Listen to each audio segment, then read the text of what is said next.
அதிமுக, பாஜக கூட்டணியை பிரிக்கணும்னு சொல்லிட்டு திமுகவும், திமுக கூட்டணி கட்சிகளும் கங்கணம் கட்டின்னு இருக்கிறதுக்கு என்ன காரணம் சார்? இது ஒரு வெற்றி கூட்டணி.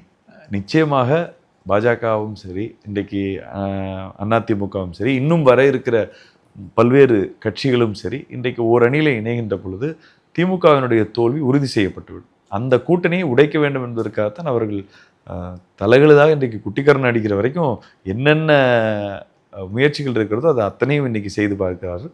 ஒரு நாளைக்கு ஒரு கூட்டணி கட்சி தலைவர் இந்த கூட்டணியை பற்றி விமர்சித்துக் கொண்டிருக்கிறார். விமர்சனங்கள் அதிகமாக வர வர நாங்கள் எடுத்த முடிவு சரி என்பதை நாங்கள் உணர்ந்து கொண்டிருக்கிறோம். அதிமுகவும் பிஜேபியும் சேர்ந்தது அப்போ திமுக பயப்படுது.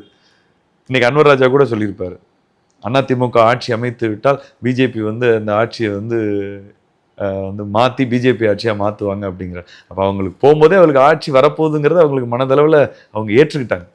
அதை தான் நான் பார்க்குறேன். அதாவது நிச்சயமாக இது ஒரு வெற்றி கூட்டணி என்ற பயம் ஸ்டாலின் அவர்களுக்கும் திமுகவினுடைய தலைவர்களுக்கும் வந்ததால தான் தொடர்ந்து அந்த விமர்சனங்களை வைத்துக் கொண்டிருக்கிறார்.